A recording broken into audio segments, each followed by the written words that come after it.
What's good, Green Knight gamers? And welcome to this week's special episode of Green Knight Gaming. I'm your host, Dennis. And I'm Jamar. This week, we will be talking about our favorite retro games, more specifically games from the 80s and 90s. Real quick before we start, for those of you who are interested in our schedule, we will be putting a special video like this with a special topic and no particular format out every other week, and update videos like last week's episode in between each special vid. If you want to suggest what we talk about in our next special episode, join our Discord server. The link will be in the description. We all know at least a couple old school games like Super Mario Brothers or Sonic the Hedgehog, but today we'll be discussing some of our favorite retro games from NES, SNES, Sega Genesis, N64, and the PS1. And for to start off, tell them what it is, Dennis. Talking about Kirby's Dream Course. Imagine golf, but you're the ball and it's golf. Isn't that crazy? It's insane. It takes place in the Kirby world. You're Kirby, conveniently ball-shaped Kirby, and it has pretty good graphics, weirdly. Just like the SNES graphics are like really satisfying and just kind of like pretty and adorable. But it's got some really weirdly precise controls and trajectory. So like if you mess up, it's like there's like you can hit like 3 walls and like bounce off the map. Mm-hmm. It's pretty specific.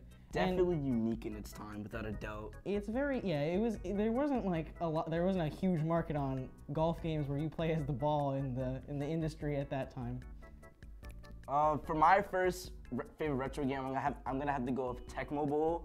And that was a game back on the N64. It was one of the first football games, and it was easy to play. It was fun competition against friends and family. And there was only one OP person, and his name was Bo Jackson, and he was on the Oakland Raiders, or Oakland team as they called it back then.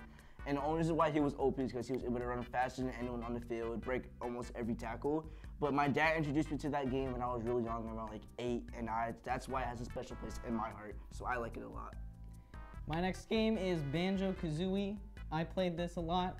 I know a lot of you probably know him from Smash. We know there's a lot of Smash boys who really love their Banjo Kazooie. In case you don't know who Banjo Kazooie is, who they are, it's 2 people kind of acting as one character, Banjo the bear, Kazooie the bird.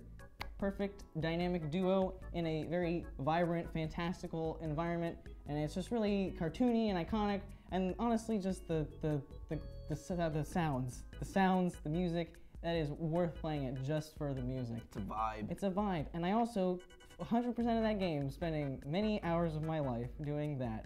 You were 14, right? Yep, sure was. Sure was 14. I can't imagine doing that. Well, I can't imagine, because I did it on the next game, Sonic from Sega Genesis. I spent like almost all my 9 years, when I was like 9, I beat all 9 of them. Not all 9 of them, but when I was 9, I spent like most of my hours trying to beat this game. And Green Hill Zone, the theme song, slapped like almost every time you loaded it up. That was my favorite theme song to play.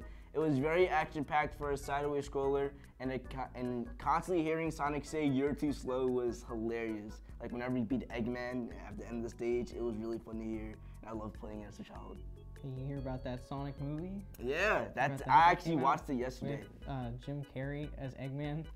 Isn't that weird? A weird decision? The Grinch as Eggman, who would have thought? What a banger. We know you guys love bangers, and you love it when we talk about bangers. My next banger is Punch-Out!, a game for the SNES.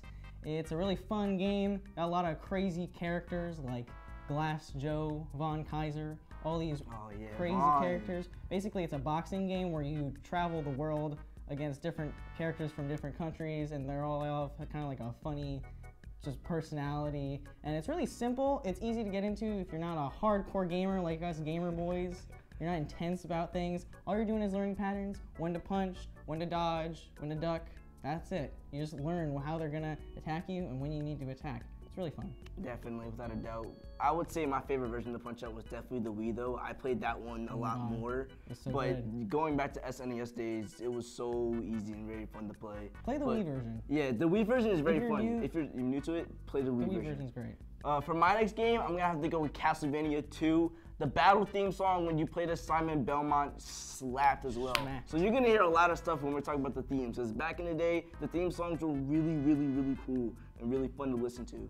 But that specific theme song with Simon Belmont and Victor Belmont were so catchy. And you would catch yourself just sitting still on the stage instead of actually progressing in the stage.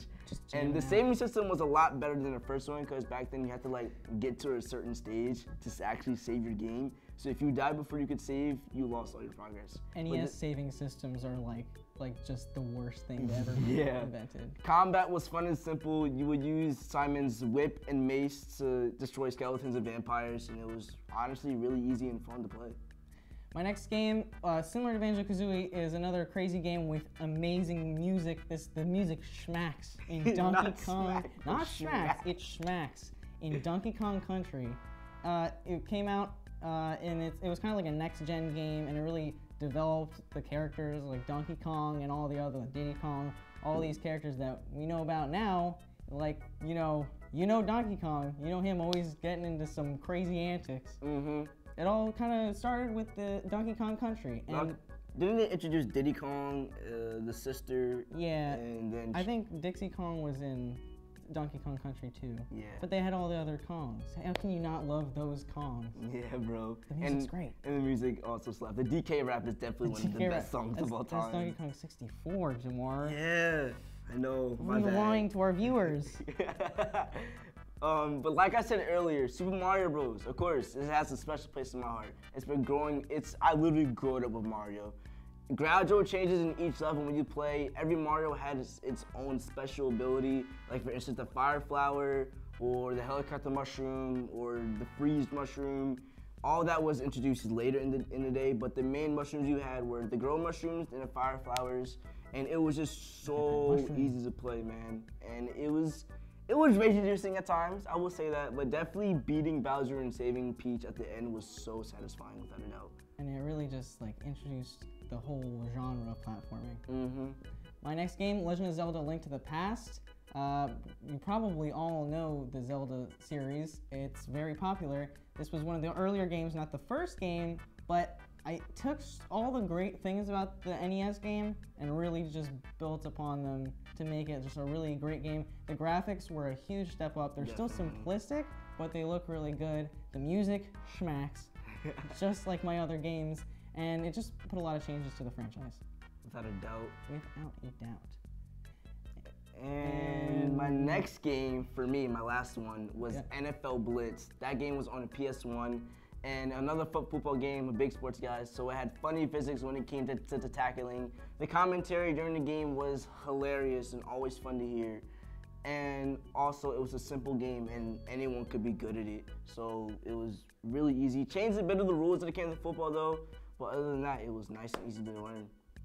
Well, those were our favorite retro games. If you enjoyed today's special and want to see more of our picks, then hit the subscribe button and the notification bell. Hit it. That's an order. Just do it. If there's something we missed, tell us in our GKG Discord using the link in the description down below to give some suggestions, feedback, or even just talk gaming in general with other Green Knight gamers. We will see you next time on Green Knight Gaming. Peace.